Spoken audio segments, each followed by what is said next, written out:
வணக்கம் நண்பர்களே.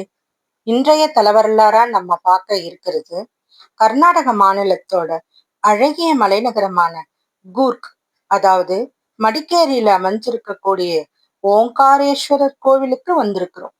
இந்த கோவில் அதன் தனித்துவமான கட்டிடக்கலை, பழமையான வரலாறு மற்றும் தலபுராணத்திற்காக ரொம்பவும் புகழ் பெற்றது. மடிக்கேரி நகரோட மையப்பகுதியில் அமைஞ்சிருக்கு இந்த கோயில். கிபி 1820ஆம் ஆண்டு கூர்க் மன்னரான லிங்கராஜேந்திரர் இரண்டாம் லிங்கராஜேந்திரர் அவர்களால கட்டப்பட்டது. இந்த கோவிலோட மிகப்பெரிய சிறப்பு என்னன்னா, இந்து மற்றும் இஸ்லாமிய கட்டிடக்கலை ரெண்டும் இணைஞ்சு காணப்படுறது.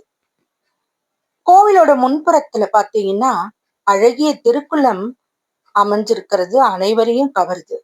இந்த குளத்தோட அமைதியான தோற்றமும் அதுல பிரதிபலிக்கும் கோவிலோட அழகும் பார்க்கும் அனைவரையும் பரவசப்படுத்துது. இப்போ இந்த கோவிலோட தலப்புராணத்தை பத்தி பார்க்கலாம். பழங்கதையின்படி மன்னர் லிங்கராஜேந்திரர் ஒரு பிராமணருக்கு அநீதி செய்ததாக கூறப்படுது. அதன் காரணமா மன்னருக்கு மன அமைதி இல்லாம பல துன்பங்கள் ஏற்பட்டதா நம்பப்படுது.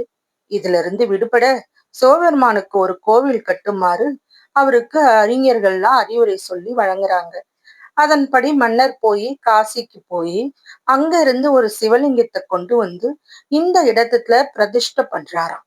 அந்த சிவலிங்கம் தான் இன்னைக்கு ஓங்காரேஸ்வரர் அப்படிங்கிற பெயர்ல பக்தர்களால வழிபடப்படுது. கோவிலிட உள்ளே நுழையும் போது ஒரு தனி ஆன்மீக உணர்வு ஏற்படுதுங்க.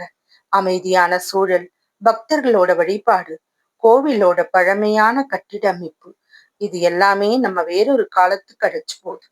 இந்த கோவில்ல பாத்தீங்கன்னா மகா சிவராத்திரி மிகவும் சிறப்பா கொண்டாடப்படும். அந்த நாள்ல ஆயிரக்கணக்கான பக்தர்கள் இங்க வந்து இந்த பெருமான தரிசனம் பண்றாங்க.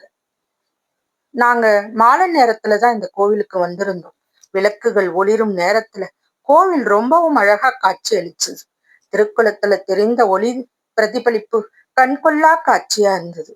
அங்க பாத்தீங்கன்னா ஆஞ்சநேயர் கோவில்னு நவகிரக கோவில் எல்லாமும் இருக்கு. கூர்க் செல்ற அனைவரும் கண்டிப்பா தரிசிக்க வேண்டிய இடங்கள்ல ஓங்காரேஸ்வரர் கோவிலும் ஒன்று. வரலாறும் ஆன்மீகமும் மற்றும் இயற்கை அழகு ஆகிய மூன்றும் இணைந்த அற்புதமான தலம் இது. இந்த வீடியோ பிடிச்சிருந்தா லைக் பண்ணுங்க, சப்ஸ்கிரைப் பண்ணாதவங்க சப்ஸ்கிரைப் பண்ணுங்க, கமெண்ட் பண்ணுங்க, உங்க நண்பர்களுக்கெல்லாம் ஷேர் பண்ணுங்க. நன்றி.